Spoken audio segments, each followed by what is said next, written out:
présenter donc notre prochain conférencier, en la personne de François Cadot. Quand nous avons à Place d'Armes décidé donc d'organiser ce colloque ayant pour thème la souveraineté individuelle et collective, nous étions désireux d'inviter un représentant du monde des entreprises.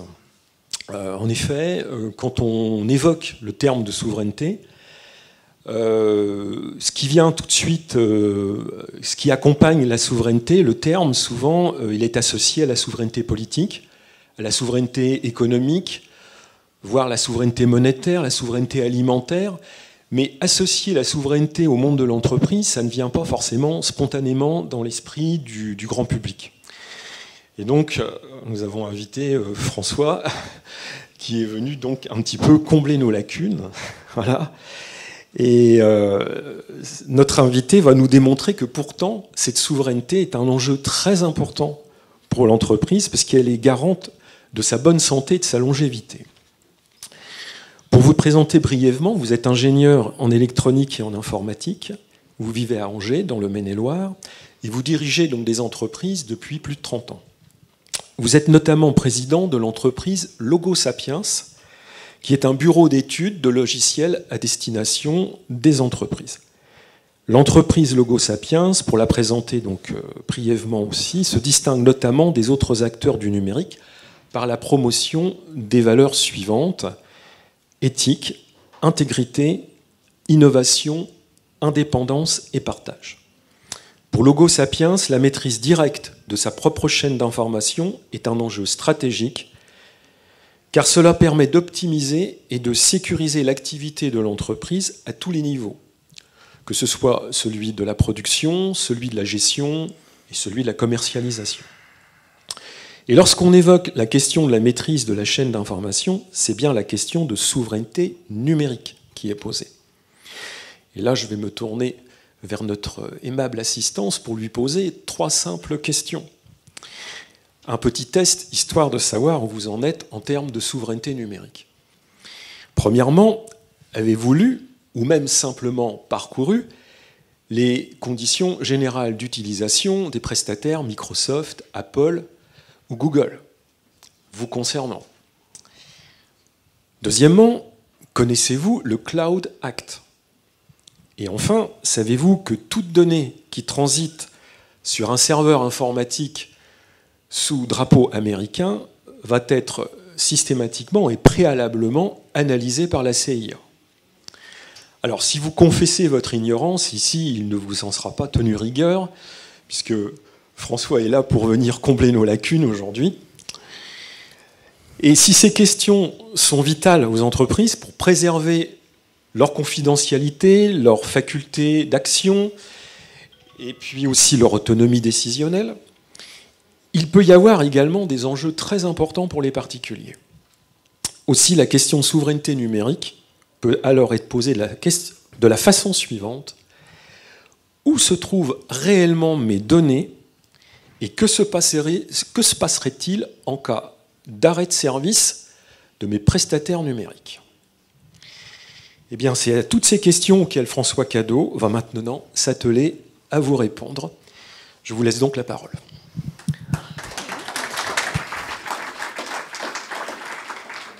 Merci à vous, c'est un vaste programme. Alors, en préparant tout ça, moi je viens de l'entreprise, donc, et en plus dans une entreprise technique, donc je vais essayer d'être le moins technique possible pour essayer de bien partager ces informations-là. Et en même temps, voilà, ça va faire ça de temps en temps, l'écran, voilà, tac, voilà. Donc, j'ai proposé 4 étapes, donc on va commencer par la première. La première, ce sont les présentations. Donc, bon, on en a déjà parlé. Il y a 30 ans, j'ai fondé l'entreprise LogoSapiens. C'est le monde du logiciel. Plus récemment, on a travaillé avec un groupement d'entreprises et créé un réseau d'entreprises du numérique, et pas que du numérique d'ailleurs, qui s'appelle H24 Solutions. Voilà, bon, c'est moi qui dirige aussi cette entreprise-là. Elle a 3 ans. Rien de spécial peut-être, si ce n'est de revenir peut-être tout de suite sur ce que ce qui était dit au début sur cette notion des valeurs.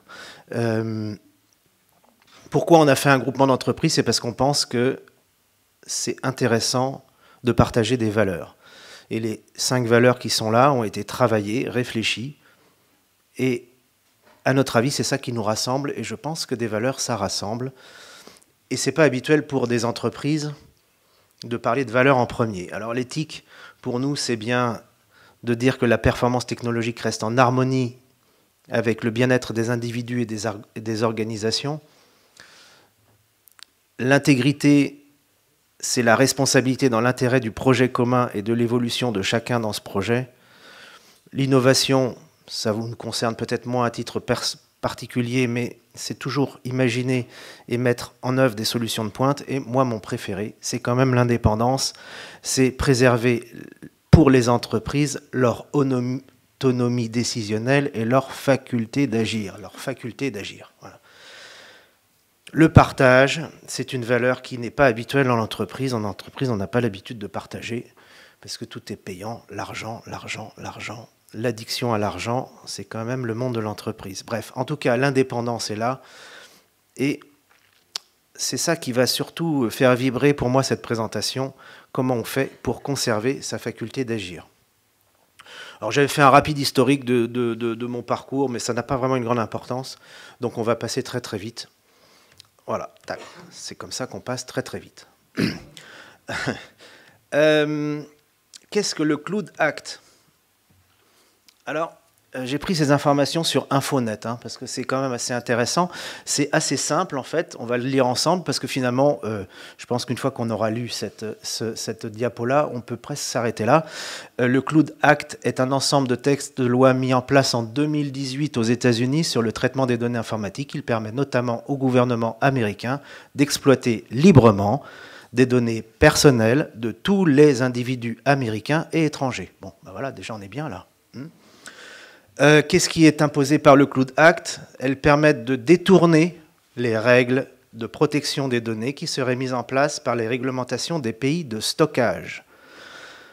Le principe, c'est que chaque pays ou chaque endroit où il y a des données de stockage, les autorités américaines peuvent y accéder, les transférer toutes les données sans délai et sans possibilité de s'y opposer en faisant un appel, par exemple. Il n'y a pas d'appel possible. Lors d'une demande, la personne physique concernée par cette consultation n'est pas avertie. Voilà, vous ne savez pas, c'est comme ça. En gros, voilà. Alors, on pourrait dire, oui, mais c'est aux États-Unis, tout ça, on n'est pas aux États-Unis. Alors, on est bien d'accord que les ordinateurs ou les services informatiques qui sont concernés sont les serveurs et les entreprises qui fonctionnent sous drapeau américain. Donc ça veut dire que même si les serveurs ou les machines sont en Europe, en France ou n'importe où, à partir du moment où elles sont exploitées par une entreprise américaine, eh bien les données sont accessibles. Alors ce qui est drôlement bien, parce que finalement, à partir du moment où on a l'IA, l'intelligence artificielle, c'est simple, pour nous c'est hyper simple, on fait une passerelle de données. Les données, on fait ce qu'on appelle comme un rond-point, quoi. Ça tourne, on prend l'information, on la laisse passer pour quand même que la personne qui était destinataire d'un message, d'un mail, reçoit quand même le message. Mais le destinataire de vos mails Google et de vos mails Microsoft sont les deuxièmes destinataires de vos informations. Voilà. C'est quand même bien de le savoir. Quand on est là, on est bien. Eh ben voilà. On pourrait s'arrêter là. Parce que quand on voit ça, je ne sais pas si vous voyez tout l'impact que ça peut avoir. Voilà. Donc j'envoie. Alors, quand c'est pour envoyer la recette de la tarte aux fraises de la grand-mère, on n'est pas forcément sur un problème majeur. Maintenant, vous imaginez, voici 6 juin, le brevet et les choses qu'on a prévu de développer pour les prochains mois. Voici notre politique de stratégie d'innovation. Voici les choses qu'on voudrait tenir secrètes, etc., etc. Bon, ça ne sert à rien. @gmail.com, crac, c'est fini. Voilà. Ok, on est bien là. On reste là ou on continue? Voilà, c'est bien. On continue? Alors on y va. Google. Alors là c'est sympa parce que Google, dans les conditions générales d'utilisation de Google, vous offre la possibilité, etc., etc. Et il y a bien marqué, comme décrit les conditions Alors c'est bien écrit, hein, c'est malin, hein. Ils sont très malins. Comme décrit dans les conditions d'utilisation de Google, vos contenus vous appartiennent toujours. C'est quand même bon signe, hein. Vous les donnez à Google, c'est quand même un petit peu encore à vous. Voilà. Et en fait, il faut quand même imaginer que ça ne se voit pas comme ça, mais c'est quand même écrit que vous acceptez. En fait, Google vous autorise à mettre vos données chez eux. Ce n'est pas votre endroit, ce n'est pas votre lieu de stockage, c'est leur lieu de stockage que Google vous ouvre gentiment, parce que par leur haute bienveillance, ils sont OK pour que vous mettiez vos données chez eux. Voilà. Et si jamais vous ne respectez pas les conditions qu'on vous a données, Google peut arrêter tout ce qu'il veut, quand il veut, il s'arrête de faire, c'est lui qui est maître du jeu, parce qu'il est chez lui. D'accord ? Vous n'êtes pas chez eux. Je ne sais pas si c'est très très clair ça, voilà. Donc, à la fois, on vous dit ça vous appartient toujours. Oui, il faut bien vous dire que ça vous appartient toujours parce que vous les avez mis chez eux. Voilà. Alors, je passe les détails parce qu'il y a pas mal de choses. Suspendre ou bloquer votre accès au service Google, oui, sans limiter aucun de ses autres droits, Google peut suspendre vos accès comme ça, du jour au lendemain. C'est lui qui décide. C'est lui qui décide de tout. Si demain, Google dit c'est terminé, c'est terminé. Voilà. Alors, c'est terminé parce que peut-être vous avez fait quelque chose qui ne correspond pas à leur politique, donc ça vaut quand même le coup de s'intéresser à ça. Et il y a des conditions quand même assez nombreuses, et puis on peut toujours dire, voilà, cette condition, est-ce que j'ai respecté, pas respecté, mais enfin c'est quand même Google qui juge si vous les respectez ou pas. Et puis de toute façon, une fois que vos services sont coupés, vous ne pouvez pas faire grand-chose en fait, hein. Donc après tout, voilà, c'est au moins assez efficace. Et je pense que ce n'est pas forcément parce qu'il pourrait y avoir des conditions qui ne sont pas respectées ou respectées, parce que je pense que finalement, si jamais on pourrait considérer d'une certaine manière qu'on pourrait être peut-être en guerre économique depuis un certain nombre de dizaines d'années, bon, après tout, pourquoi on se priverait de couper les services comme ça en disant finalement, c'est à cause de l'électricité, c'est à cause de je sais pas quoi, c'est à cause du chat, c'est à cause de ceci, donc c'est coupé, on va voir quand est-ce que ça se remet.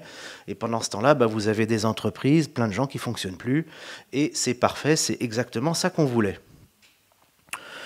Et puis il y a cette petite phrase qui est sympa, par le biais de cette licence donc d'utilisation de Google, vous autorisez Google à utiliser vos droits de propriété intellectuelle sur vos contenus. Bon, ça y est, vos photos sont leurs photos. Ça, c'est fait. Donc, voilà. On est bien là aussi, hein. On est bien. Surtout si on a pris des photos d'une entreprise ou d'un brevet, etc., et qu'on a activé le stockage Google, voilà, c'est parfait. Alors, j'ai mis rapidement celui de ChatGPT. Alors, on ne sait pas trop, là, parce que là, ils ont l'air gentils comme ça. Ils vous disent quand même, ce qu'on vous donne comme information, etc., vous pouvez les utiliser. Hein, c'est bien. Donc, par contre, c'est marqué aussi, nous aussi, on peut s'en servir. Ah, voilà. Donc, c'est fait. Donc, ils peuvent utiliser, nous pouvons utiliser le contenu que vous nous fournissez afin d'améliorer nos services, par exemple, pour entraîner les modèles qui alimentent ChatGPT. Donc, ça veut dire que si vous avez donné des informations à ChatGPT, ChatGPT vous a répondu, maintenant, ces informations, on peut s'en resservir pour quelqu'un d'autre. Parce que maintenant, vous avez entraîné le modèle. Et lui, il a maintenant la possibilité d'utiliser ces informations pour d'autres gens. Donc, si vous lui avez dit, tiens, ce serait bien, comment tu pourrais me faire un plan avec des moteurs super performants, tout ça, comme Clang, et puis vous échangez 3, 4, 5 fois jusqu'à ce que le plan soit vraiment intéressant parce que vous l'avez aidé à trouver quelque chose qui serait pas mal. Et ça y est, maintenant, tout le monde peut y accéder à votre idée. C'est parfait. Bon, on arrête là ou on continue quand même? Alors, là, il y a 2 tableaux. Je ne sais pas s'il y a quelque chose à voir, mais je ne sais pas si dans l'assistance, il y a un volet professionnel à mettre en place ou c'est essentiellement le volet personnel qui vous intéresse. Professionnellement, oui, je ne sais pas s'il y a des gens qui ont des entreprises ou sont en lien avec des entreprises qui ont des activités où ça peut intéresser d'aller plus loin sur le monde de l'entreprise. Moi, je pense que c'est intéressant et je pense que c'est la responsabilité d'un entrepreneur de faire en sorte que son entreprise puisse continuer à fonctionner quoi qu'il arrive. Et quoi qu'il arrive, une coupure d'électricité, une coupure d'Internet, une coupure de je ne sais pas quoi, Ça peut arriver à tout moment, et je pense que c'est le devoir de l'entrepreneur de faire en sorte que son entreprise continue à fonctionner. Sur le plan personnel, bon, j'ai fait 2 colonnes sur des sujets, voilà. C'est peut-être un peu différent, on n'est pas forcément sur les mêmes enjeux. Peut-être tout simplement, moi j'entendais là, dans un petit village de Bretagne la semaine dernière, le système d'Orange s'est arrêté, et donc tout le village ne pouvait plus faire ses achats dans le supermarché pendant 2 jours, parce que c'est connecté, hein, la carte, etc., etc., etc. Donc en fait, tout est bloqué, l'activité est bloquée juste parce qu'il y a une antenne ou quelque chose de téléphone qui s'est arrêté. Donc sur le plan personnel, on n'est pas tout à fait sur le même débat. J'ai plutôt ici développé la partie personnelle, mais je voulais quand même parler de la partie professionnelle un tout petit peu, donc je le fais ici sur l'idée de continuité opérationnelle et les plans de secours. Qu'est-ce qu'on fait pendant ce temps-là ? Surtout si ça dure plusieurs jours ou plusieurs semaines ou plusieurs mois, parce que je ne vois pas pourquoi ils se priveraient. Les outils critiques. Alors, ça m'a permis de caser le dernier mot, on en reparlera. Messagerie et mail, évidemment. Aujourd'hui, on se sert tout le temps des mails et des messageries, même des messageries directes, même pour dire bonjour. On ne dit plus bonjour aux gens, on leur envoie un SMS. Si on lui a posé une question, on renvoie par SMS, on ne l'appelle même pas, ce serait quand même assez compliqué. Donc on s'est quand même habitué à rendre tout échange avec même les gens, même sa famille, même ses enfants, de passer par des textes. Voilà. Donc on s'est habitué à ça. Donc c'est forcément facile après d'espionner, hein, forcément, puisque tout est en texte, hein, il suffit de le lire. Le stockage des données, on en parlera plus tard. Les outils Office, ça, c'est un sujet. Est-ce que j'utilise Word, Excel, etc. Enfin, tous ces outils que vous connaissez plus ou moins. Alors, à titre professionnel, évidemment, c'est au quotidien. Et il y a le fameux on-premise. Alors, c'est juste... Alors, il y a un mot en anglais ici, il est là. C'est un de mes préférés, celui-là. Parce qu'en fait, dans de très nombreuses lectures en informatique, on a cette notion de on-premise qui veut dire que c'est bien de faire en sorte que les données et les informations soient au plus près des personnes, au plus près des gens qui doivent s'en servir. Et finalement, ceux qui proposent des services numériques font exactement tout le contraire. On ne sait pas du tout où c'est stocké et c'est très très loin de vous, quoi. Voilà. Mais j'aime bien le on-premise parce que c'est une forme de perversité redoutable dans l'expression. On dit mais oui, bien sûr, on fait ça. Et en fait, est-ce que c'est vraiment fait ? Moi, l'enjeu que je vois principalement, c'est qu'est-ce qu'on fait en cas de coupure de service, parce qu'il n'y a pas de raison qu'ils se privent. Moi, je ne vois pas pourquoi ils s'arrêteraient en si bon chemin. En plus de ça, tout le monde s'est habitué à l'outil, donc il n'y a pas de raison. Moi, j'irais même juste, pour moi, c'est une forme d'emprisonnement. Hein, on vous donne des habitudes qui vous piègent, et après, quand on veut, on vous piège, on vous arrête quand on veut. Il suffit juste d'appuyer sur un bouton. Le tout, c'est de vous habituer jour par jour à laisser votre choix, votre libre arbitre, et à vous dire, finalement, pour payer, c'est comme ça, hein, c'est sans contact. Et puis pour faire ceci, c'est comme ça, hein, c'est numérique. Et pour pouvoir connecter à votre compte bancaire, il vous faut 3 codes avec un mot secret, etc. Si vous n'êtes pas en forme, vous êtes foutu. Vous ne pouvez pas aller sur votre compte bancaire, vous ne pouvez rien faire. Donc petit à petit, c'est formidable. On vous oblige à faire, moi j'appelle ça un espèce de sudoku géant, avec, je ne sais pas si c'est le Minotaure ou c'est des pièges et des pièges dans tous les sens, où le labyrinthe augmente chaque jour. Puis à un moment donné, le labyrinthe, voilà, il se ferme complètement. Voilà, bon. Je dis donc, la souveraineté numérique, pour moi, est un enjeu vital. Vital, c'est pas simplement la cybersécurité. On nous dit, voilà, vous allez vous faire attaquer, on va dire attaquer, je sais pas, mais en tout cas, est-ce que vous pouvez continuer à fonctionner, tout simplement, voilà. Alors, on y va. Où sont vos données ? Alors, on en a parlé tout à l'heure. Alors, est-ce que vous savez où sont stockés vos mails ? Est-ce que vous savez où est stocké votre agenda ?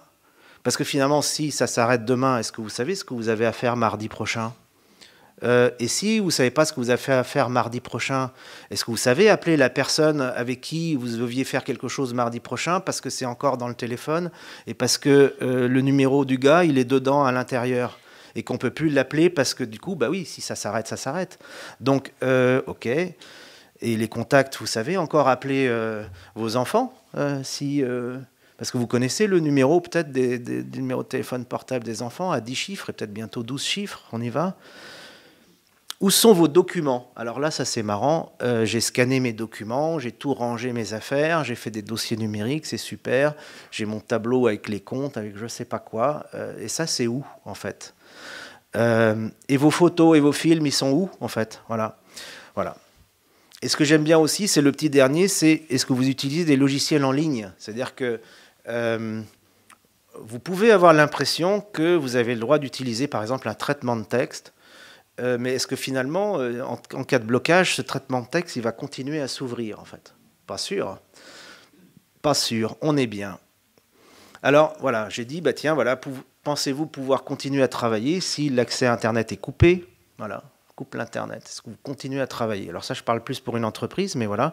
Et que ce soit localement ou globalement, parce que ça peut être aussi la connexion de votre maison. Ça peut être juste aussi quelqu'un qui a coupé juste à la sortie de chez vous, mais ça peut être carrément quelque chose d'encore plus global, ou des attaques de routeurs, vous savez, on appelle ça des data centers et autres. Voilà. Donc les data centers, c'est là où on stocke. Et les routeurs, c'est ça qui sert de passerelle et de passage, ce sont les routes qui permettent d'acheminer les données. Donc on peut très bien dire, ben voilà, comme on fait pour des fois, on fait une grève, on va bloquer un rond-point, ben c'est pareil, on va bloquer un routeur, et là tout d'un coup, il n'y a plus rien qui passe. Les licences sont expirées, parce que comme par hasard, il fallait payer tous les ans, il faut payer tous les mois, hein, n'est-ce pas? C'est un peu comme les taxes, c'est un peu comme les impôts, il faut payer tout le temps. Donc vous avez acheté un traitement de texte, mais il faut encore le payer, parce que vous n'avez pas encore fini de payer, peut-être, je ne sais pas quoi, ou peut-être qu'on leur doit des sous parce que c'est si compliqué que ça de développer quelque chose qui permet de mettre des caractères sur une feuille, de les souligner en gras, etc. Non, on est en 2025, ça coûte de plus en plus cher. C'est normal. On a pris l'habitude de normalité qui était loin d'être normale. Hein. Bon, bref, le service cloud est stoppé. Bah oui, on s'arrête carrément. Donc ça, c'est arrivé à quelqu'un d'une entreprise que je connais, qui a créé sa chaîne YouTube pour faire des formations. Donc je crois que c'était à peu près 3 mois de travail avec 6 ou 7 personnes, plus de 250 vidéos mises en ligne. Et tout d'un coup, le lundi matin, la chaîne YouTube coupée. Voilà. Plus rien. Voilà, c'est fait. Donc on attend, on envoie des choses sur les formulaires. On se pose des questions, est-ce que ça va revenir, est-ce que ça va pas revenir, est-ce que c'est totalement perdu, est-ce que c'est anéanti, voilà ce qui se passe, et ça a duré, je crois, 1 mois et demi. Bon, ça s'est fini par se rouvrir, voilà.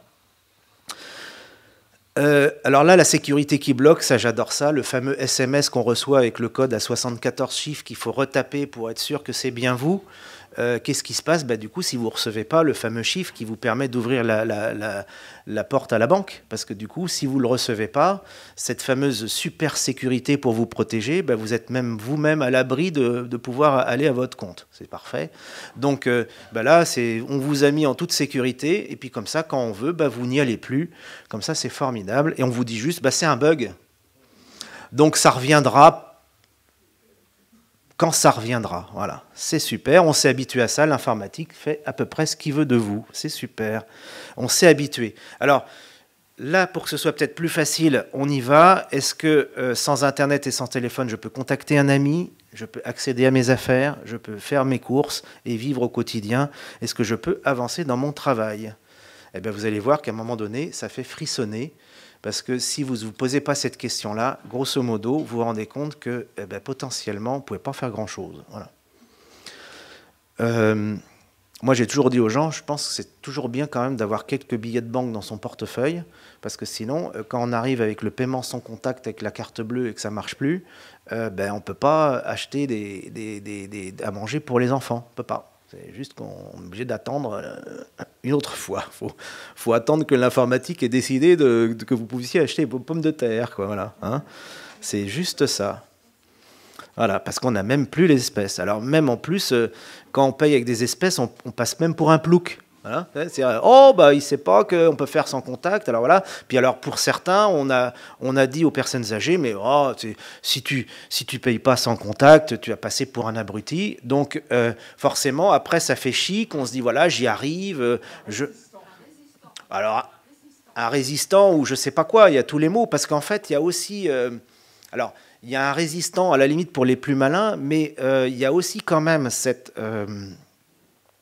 chape qui ne m'a pas échappé depuis une 60aine d'années, qui est, alors moi j'appelle ça un égrégore, quoi. L'égrégore de l'incompétence, c'est parce que je suis vieux, je ne suis pas dans le modernisme, et comme je ne suis pas dans le modernisme, je ne vais pas y arriver. Et donc à chaque fois, il y a un peu cette espèce d'égrégore qui est là, et en plus on joue avec ça. Oh bah tu sais, moi, c'est plus de mon âge, alors je sais plus. Donc on s'habitue à ces phrases-là qui sont juste odieuses et insupportables. Voilà. Non, non, on faisait très très bien avant, et ça se passe très très bien aussi. On n'a pas besoin de s'accabler de soi-disant qu'on n'y arriverait pas, qu'on y arriverait, etc. Non, non, on fait les choses simples et c'est très très bien comme ça. Contrôle des données. Alors, ça, c'est les 3 piliers fondamentaux. Alors, j'ai trouvé ça sur Internet. Je ne savais pas qu'il y avait 3 piliers. Pour moi, je me dis, bon, tiens, c'est sympa, les piliers, allons-y. Contrôle des données, ben oui, où est-ce que sont... Alors, hébergement des données, hébergement, vous avez tous compris, c'est là où ça loge, hein, c'est là où on les met. Apparemment, Google construit des data centers actuellement dans le nord de la France, à côté de Paris, là-bas. Est-ce que ça veut dire que pour le moment, les données des Français ne sont pas en France? C'est possible. Voilà. Bon, bref, on ne sait pas où elles sont. Hein. Donc, est-ce que c'est Atlanta? Est-ce que c'est en Australie? On ne sait pas trop où elles sont. Bon, l'essentiel, c'est que vous ayez l'impression qu'elles soient proches de vous, hein, on promise, mais est-ce qu'elles sont vraiment physiquement proches de vous? C'est pas sûr. Autonomie technologique, ça, voilà. Je ne sais pas comment dire ça, voilà, parce que ça, je ne sais pas comment dire ça pour que vous passiez pas pour quelqu'un qui est résistant au progrès, voilà. Parce que c'est bien fait quand même la perversion du truc.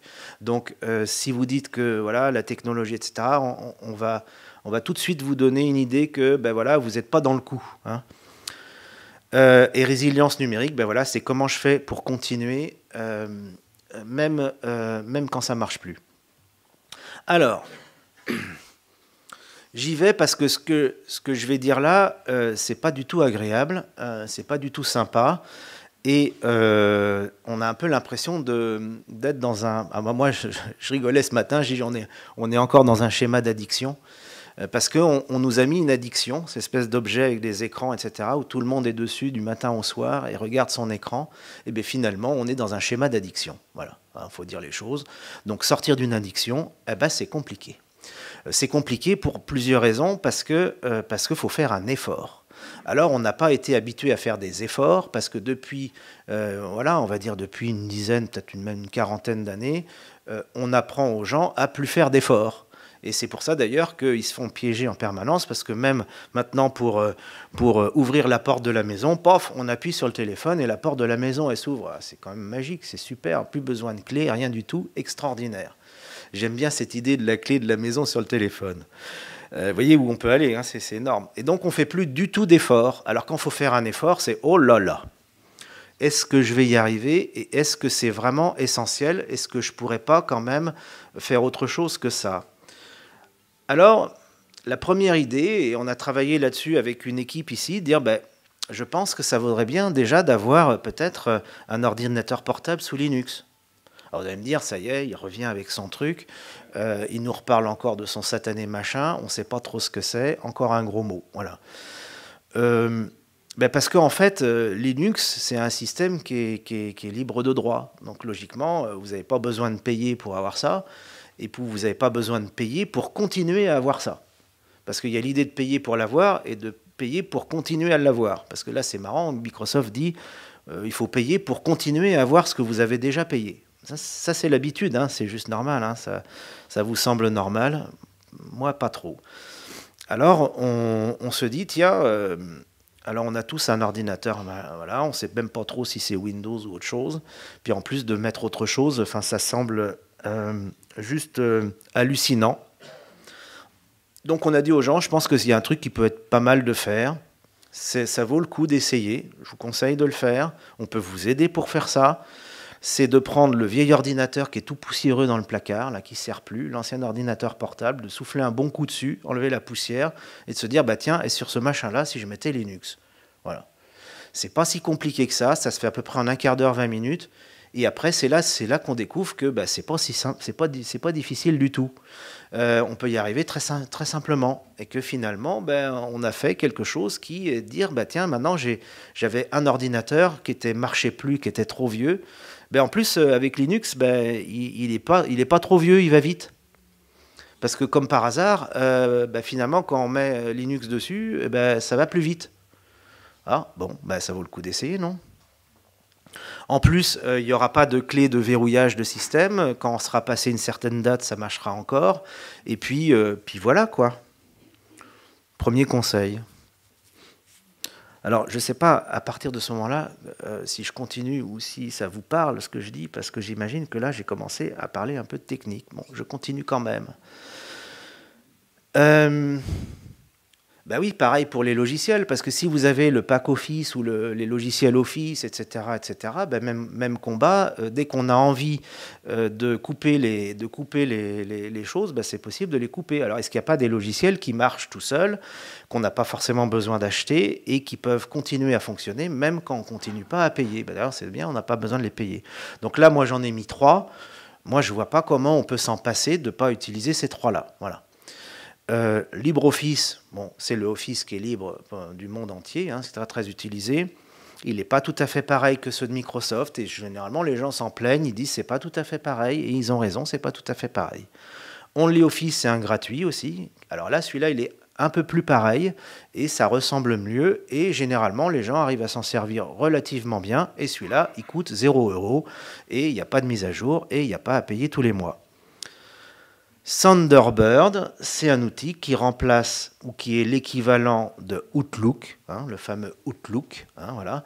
Donc, et qui, alors évidemment, alors là c'est toujours le même schéma, mais tu sais c'est pas tout à fait pareil. Et puis j'arrive pas à retrouver mes affaires, etc., etc. C'est normal. Ça c'est le Petit Prince, c'est le temps que tu as passé avec ta rose. Voilà. Si tu t'es entraîné 30 ans sur une ergonomie, évidemment. La nouvelle ergonomie, les nouveaux écrans, les nouveaux menus, les nouvelles choses, c'est plus compliqué parce que c'est pas au même endroit, donc ça change, donc il faut s'habituer, donc il faut s'entraîner comme si on allait dans une salle de sport. Il faut essayer, il faut persister, et au bout d'un moment, on y arrive, mais on remplace pas... oui, pardon. Les Thunderbird, c'est pour les mails, ouais. Voilà, messagerie mail. Donc c'est drôlement intéressant parce que c'est ce qui permet, même quand vous êtes dans le train, de synchroniser vos mails, vous les rédigez, etc. Même si vous n'êtes pas en mode connecté, etc. Et ça repart. C'est exactement la même chose qu'Outlook. Mais vous allez voir, les menus ne sont pas au même endroit, j'ai pas la même habitude, c'est pas tout à fait pareil, etc., etc. Il faut recommencer à s'entraîner. D'ailleurs, c'est peut-être d'ailleurs pas par hasard que nos amis de Microsoft font en sorte de donner leur logiciel pour les gens qui sont à l'école. Bah oui, parce que s'ils sont tout de suite entraînés avec ça dès l'âge de 10 ans, évidemment, 15 ans après, ils ne vont pas vouloir autre chose. Voilà. Ça, c'est normal. Voilà. Donc, c'est donc un effort à faire, et je vous garantis que moi-même, Thunderbird, il m'a fallu quand même plusieurs mois pour me dire, oui, ça y est, j'ai été désintoxiqué. Voilà. Parce que c'est plus compliqué, parce que c'est pas pareil, parce que ceci, parce que cela.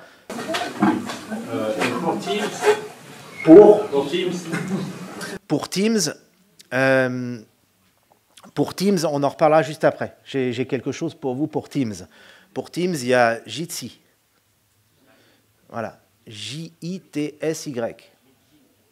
Voilà, Jitsi. Moi j'ai une question pour OnlyOffice. Oui. C'est un peu spécifique, mais pour le traitement de données avec Power Pivot et Power Query, je sais pas si vous parlez. Ouais, alors là, on est déjà dans une utilisation, on va dire, un peu plus avancée. On en reparle tranquillement après, parce que là, il y a toujours un truc un peu particulier. Voilà. Mais grosso modo, on arrive à faire, pour 80-90% des gens, ceux qui servent évidemment des fonctions un peu poussées, il peut y avoir des questions à se poser, à vérifier avant. Mais sinon, généralement, enfin moi, OnlyOffice, franchement, moi je m'en sers depuis 2 ans et j'ai pas vu la différence. Et je m'en sers beaucoup. La preuve déjà, la présentation, elle est faite avec OnlyOffice. Voilà. Tout ça est compatible avec les autres. Il y a ces mêmes logiciels-là sous Windows, donc vous pouvez commencer à vous entraîner sous Windows, et il y a exactement les mêmes sous Linux, et on ne voit pas la différence. Et te rallume-toi, voilà, ici. Ah oui, ça ne change rien. Le mail le reçoit tout pareil, il n'y a rien qui change. Hein. Ah oui, tout ça c'est pareil, ouais, tout ça c'est. Ouais. Et l'avantage, alors le grand avantage de OnlyOffice, c'est que c'est les mêmes formats. C'est-à-dire quand vous voyez les fichiers docx ou je ne sais pas quoi, c'est les mêmes formats, ça s'ouvre, on ne voit pas la différence, on fait renvoyer, enregistrer sous, enfin, c'est d'une simplicité voilà, enfantine. Ouais. Alors on vous a peut-être fait croire que LibreOffice n'était pas si gentil que ça, parce qu'il changeait les formats, etc. C'était vrai. Est-ce que c'était pas fait exprès, justement, pour dissuader un certain nombre de gens? C'est possible, je ne sais pas. En tout cas, voilà, ça fonctionne très très bien, c'est assez fluide. Moi, très franchement, voilà, à part l'ergonomie qu'on appelle, parce que les choses ne sont pas à la même place, hein, c'est un peu comme quand on change de marque de voiture, ben, le clignotant, le truc ne sont pas à la même place, tout à fait, c'est pas tout à fait pareil, ça ne s'appelle pas tout à fait pareil, et il faut s'y habituer. La personne pourra l'ouvrir, et non, tout va bien. Et c'est pour ça que je vous dis, hein, le plus facile pour éviter la pression, vraiment, c'est celui-là. Prenez le vieil ordinateur, vous l'installez Linux dessus, vous y allez tranquillou, et vous pouvez utiliser les deux en parallèle. Bah oui, comme ça, vous n'êtes pas obligé de vous dire qu'est-ce qui se passe si j'y arrive pas. Bah, vous êtes tranquille, vous avez encore le nouveau qui est là. Juste une petite question, est-ce que c'est compatible avec Android, par exemple? La question c'était, est-ce que c'est compatible avec Android? Si on a besoin d'avoir le logiciel sur le téléphone et puis. Alors, il y a une application OnlyOffice sur Android. Il y a une application OnlyOffice sur Apple. Merci. Et si on a un portable Mac? Ne vous inquiétez pas, ça marche sur tout. Alors, ouais, à mon avis, ça marche sur tout. Mac, alors, pour moi, Mac, c'est l'ennemi absolu. Donc je ne connais pas suffisamment le monde du Mac pour pouvoir répondre à cette question-là.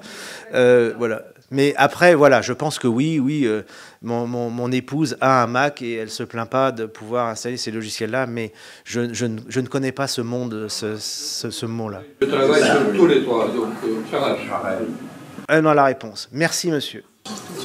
Et on peut avoir Windows et Linux sur la même machine? Alors après, on peut faire des dual boot pour ceux qui sont des experts. On peut avoir une machine avec plusieurs systèmes, un Windows, un Linux. Mais là, on commence un peu le triple saut périlleux. Mais pour les gens qui ont l'habitude, ça, c'est faisable. Moi, j'aime bien l'idée de récupérer le vieux PC qui est dans le placard. Parce qu'en plus, c'est assez plaisant de se dire, eh ben, finalement, il n'était pas si lent que ça. Voilà. Ça, celui-là, j'aime bien l'idée. Bon, ben, je vous le passe. Alors, là, on va compliquer les choses. Parce qu'en fait, il y a un outil qui est presque... C'est là où on va rentrer la limite entre les professionnels et les particuliers. Parce que là, on peut difficilement... Enfin, on a réfléchi avec les équipes ici pour se dire, tiens, comment on pourrait faire ça à titre personnel? Et on est en train de réfléchir à ça.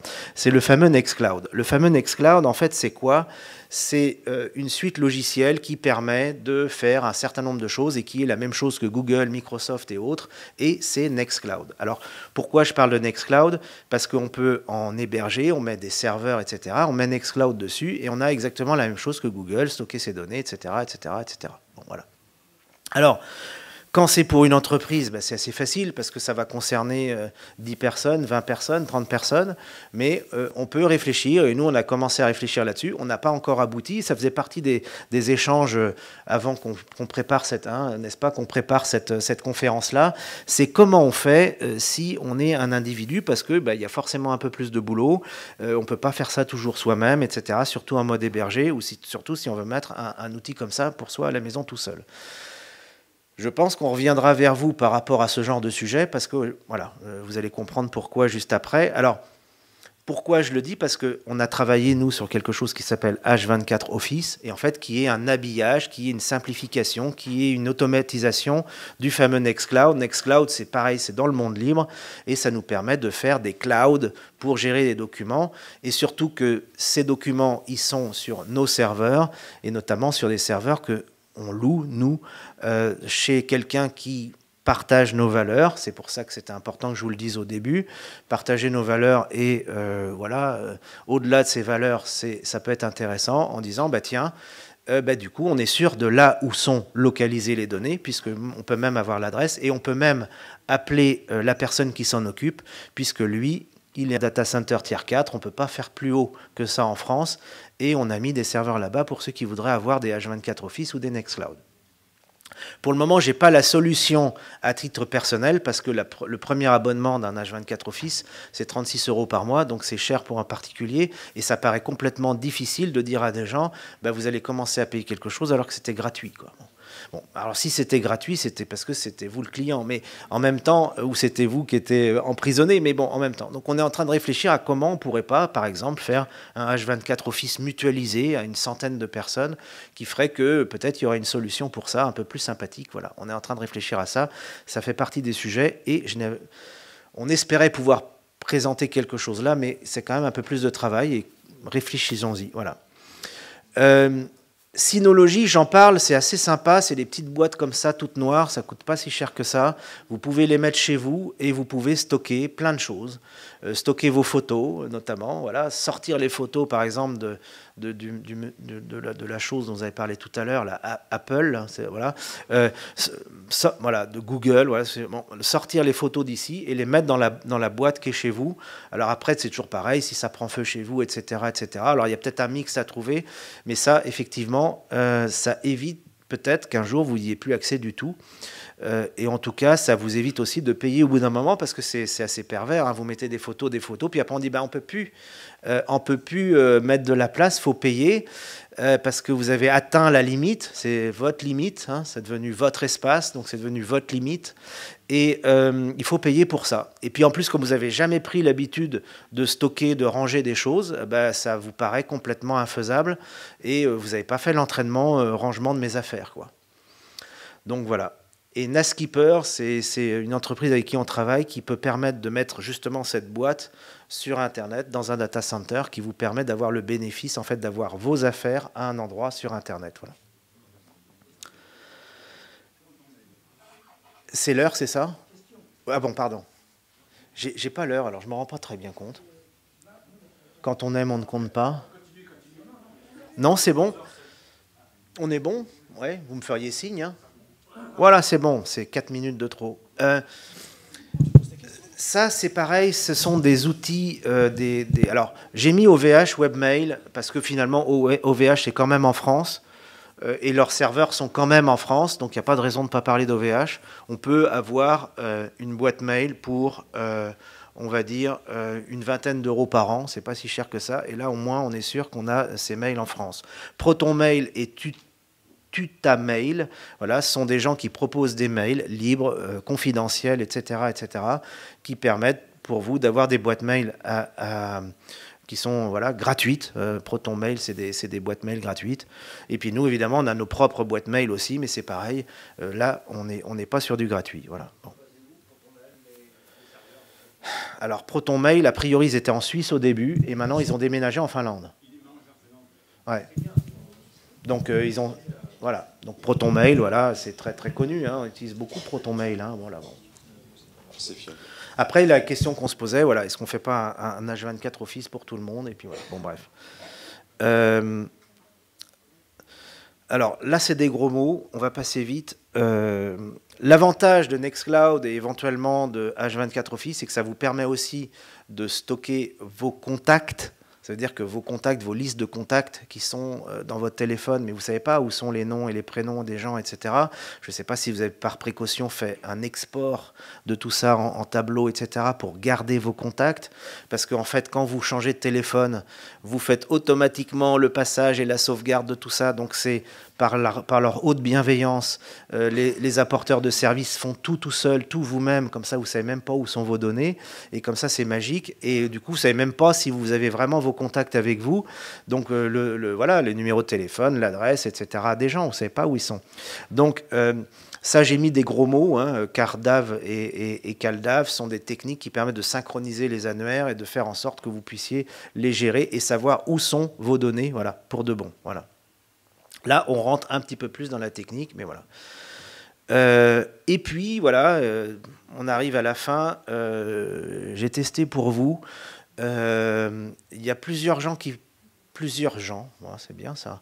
Il y a plusieurs possibilités. Il y en a une qui s'appelle Lineage OS. Voilà. Et Lineage, c'est, oui, on peut avoir un téléphone qui n'est pas Android et qui n'est pas Apple. J'en ai un avec moi, je pourrais vous montrer si vous voulez voir. Ça s'appelle un Lineage OS. Et là-dedans, il y a comme un bouton qui dit d'ailleurs couper le micro. Et quand couper le micro, il est vraiment coupé. Voilà. Parce que peut-être que votre téléphone, ou peut-être que votre Android, ou peut-être que votre monstre avec un A et deux P et un L et un E, peut-être que celui-là n'arrête jamais son micro, peut-être, ou peut-être que même quand vous avez mis en mode avion, peut-être qu'il se passe encore des choses, etc. etc. Donc voilà, Lineage OS. On a testé pour vous, on n'est jamais trop sûr que ça va jusqu'au bout, mais on donne l'impression quand même que ça va un peu plus loin que certaines choses. Voilà. Et peut-être, voilà, c'était ça où j'en étais arrivé, c'est l'atterrissage, c'est magnifique. Et si nous construisions une solution ensemble, alors c'était l'idée qu'on pouvait peut-être faire ici, on en reparlera après, on se fait un nom de domaine, et puis finalement, s'il y a un collectif de gens qui est intéressé, eh bien on met un serveur, on fait quelque chose, et là on met tout le monde à l'abri. Voilà. Ça pourrait être une idée. Voilà, c'était ça l'idée de maintenant et de l'atterrissage. Merci à vous, merci beaucoup pour votre écoute.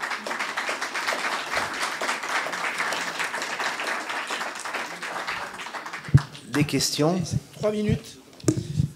Comme alternative à WhatsApp, qui est pour moi aussi quelque chose qui est... comme Apple pour vous, quoi, on va dire.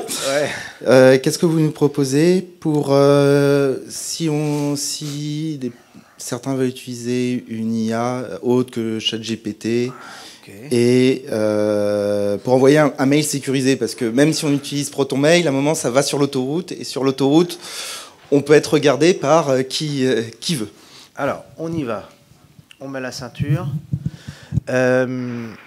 La question par rapport à la messagerie instantanée. Dans Nextcloud, il y a une application et il y a un monde applicatif qui s'appelle Talk. Talk permet de faire ça. Alors, voilà, c'est pas tout à fait pareil que WhatsApp, etc. Et on y va, on continue. Il faut faire un effort, il faut y aller, ça vaut le coup d'essayer. Et de toute façon, c'est toujours forcément rattaché à un serveur. Donc il faut commencer par là. Il faut commencer par mettre un serveur de tête et de pouvoir après enclencher tout ça. Mais oui, on pourrait le faire. La deuxième question, c'était l'IA. Pour le moment, interroger une IA de façon complètement privative, on est en train de travailler dessus. Je suis en train de faire les présentations et ce sera pour janvier prochain. Mais oui, on peut faire. Maintenant, ouais, c'est du boulot et on n'a pas forcément les moyens d'aller vite là-dessus, mais il y a des gens qui font ça et on a fait ça et on pourra proposer quelque chose là-dessus. Là, on est déjà un peu plus en mode... voilà. Et la troisième question, c'était laquelle? Mail sécurisé. Je pensais à Z, par exemple, ou les protos. Ah oui, mail sécurisé. Si on fait, par exemple, un serveur de mail H24 qui est privatisé avec un nom de domaine, par exemple, qui s'appellerait Place d'Armes ou je ne sais pas quoi, on peut très bien imaginer qu'à partir de ce moment-là, ce serveur-là, il soit en connexion directe pour les mails internes. Ça veut dire que, de ce fait, comme c'est notre serveur, avec notre serveur de mail, etc., tous les mails qui transitent via ce serveur-là transitent en direct. Donc on ne repasse pas par l'extérieur et les échanges internes sont directs. Voilà, c'est à ça que je pensais quand vous m'en avez parlé. Après, je ne connais pas celui dont vous parlez, mais ça vaut le coup d'étudier. C'est une sorte de coffre-fort qu'on met dans un mail. Je ne connais pas et ça m'intéresse, on en reparle après. Il y a aussi une IA qui s'appelle Mistral et qui serait indépendante française. Alors, Mistral est une IA qui était créée par des Français. Maintenant, c'est dans le capital, il faut aller voir. Hein. Vous allez voir sur Internet qui a le contrôle et qui a les parts sociales de Mistral. C'est les fonds de pension américains, c'est Google et compagnie, ils sont là. Alors, je voudrais juste vous faire un petit commentaire de psy qui éclaire le langage et la perversion du langage. Il y a eu un congrès très intéressant qui se tenait à Bruxelles récemment sur la psychanalyse de l'intelligence artificielle et qui a conclu que c'était un phénomène d'emprise géante. Surtout pour les IA génératives, pas celles qui font des cumuls d'apprentissage. Alors, c'est une très bonne question. Et puis, voilà. Et puis après ça, on n'a pas parlé de YouTube. Et puis, je voulais vous donner aussi quelques commentaires sur Proton. Proton, je l'utilise effectivement sur Linux, mais par contre, la sécurité, c'est de passer sous un logiciel Tor. Oui. Parce que vous le sécurisez complètement, mais à condition que vous ne communiquiez qu'entre ProtonMail. Ben oui. Parce que si vous ouvrez sur d'autres messageries, c'est plus compliqué. Oui. Et en même temps, il faut surtout ne pas ouvrir en grand écran. Ça, c'est une technique d'ingénieur informaticien. Ouais. Je vous mettrai en rapport avec... Oui, très bien, très bien. Alors, sur l'IA, moi, il y a un an, on a travaillé avec une université, notamment pour entraîner des modèles. Donc, entraîner des modèles, c'est un travail où on ouvre le capot du truc et on commence à regarder, à bricoler dedans. Et lorsqu'on finit d'entraîner un modèle, il y a un message qui vient du modèle, etc., etc. C'est éloquent ce qu'on peut trouver, quoi. Hein. Si vous avez parlé de psychiatrie, de psychologie, c'est effrayant, en fait. Voilà. La manière dont sont entraînés les modèles, c'est absolument effrayant. Voilà. Les psys, ils savent contre-manipuler les intelligences artificielles. Oui, mais pas les individus eux-mêmes, ils ne se rendent pas compte, en fait. Voilà. Aussi, parce qu'on peut travailler et leur dire, regardez ce qu'a dit l'intelligence artificielle. Oui, mais ça va très, très, très vite. Ouais. Oui. Moi, j'ai vécu plus de la moitié de ma vie en Roumanie. Oui. À l'époque communiste, les gens utilisaient le courrier, mais pas le courrier postal, le courrier individuel, le courrier de marathon, si vous voulez. Ils donnaient un message, la personne se déplaçait avec le train ou avec autre moyen. Est-ce qu'on peut rétro-pédaler pour retrouver cette possibilité? Parce qu'on est dans une situation que vous décrivez, c'est un guet-apens, c'est quelque chose on ne peut pas sortir. On est totalement dépendant de ces machines. Moi, je les utilise, mais je sens que si on me coupe le courant, qu'est-ce qu'on va faire? Parce que c'est pas seulement l'entreprise qui n'a pas, qui n'offre pas le service, mais c'est l'entreprise qui n'a plus de courant. Alors, très franchement, et je suis d'accord avec vous, grosso modo, je ne vois pas comment on peut avoir un haut niveau de sécurité avec du numérique. Voilà, terminé. Ou pas prendre de danger, etc. On peut crypter tout ce qu'on veut, on peut mettre des clés de cryptage. De toute façon, s'il y a des chemins qui sont voulus et que l'autorité sait retomber dessus d'un moment donné, vous êtes coincé. Donc, effectivement, tout ce qui n'est pas numérique, c'est encore mieux. Voilà. Mais voilà, ça dépasse un peu mes connaissances. Je sais qu'il y a des gens qui ont travaillé sur ce genre de choses, c'est-à-dire de passer des messages codés et qui ne soient pas passés par le numérique, etc. etc. Mais là, c'est un petit peu au-delà du périmètre de la présentation, mais on peut en parler. Les réseaux téléphoniques anciens, Oui. qui sont la propriété de l'ancienne France Télécom, etc. Qu'est-ce qui se passe? Parce que ces réseaux pourraient être utilisés en cas de catastrophe. Oui. Mais le problème du réseau téléphonique ancien, le fameux RTC, c'est qu'il fonctionne gratuitement, sans limite. On ne peut pas taxer les gens plus. Donc c'est vraiment quelque chose qu'il faut enlever à tout prix, parce que ça peut autonomiser les gens, vous comprenez? Je dirais, ils n'ont pas arrivé encore à retirer les... Ah si, commence à retirer les fils, comme ça c'est plus sûr. Ouais. Ah bah oui, quand tant qu'à faire. Ouais. Donc comme ça, on est obligé d'avoir des serveurs numériques et on est obligé d'avoir l'électricité. Voilà. Bien, stop. Bon. Je voudrais arrêter les questions parce que après, voilà. Je voudrais remercier Monsieur Cadeau et on l'applaudit.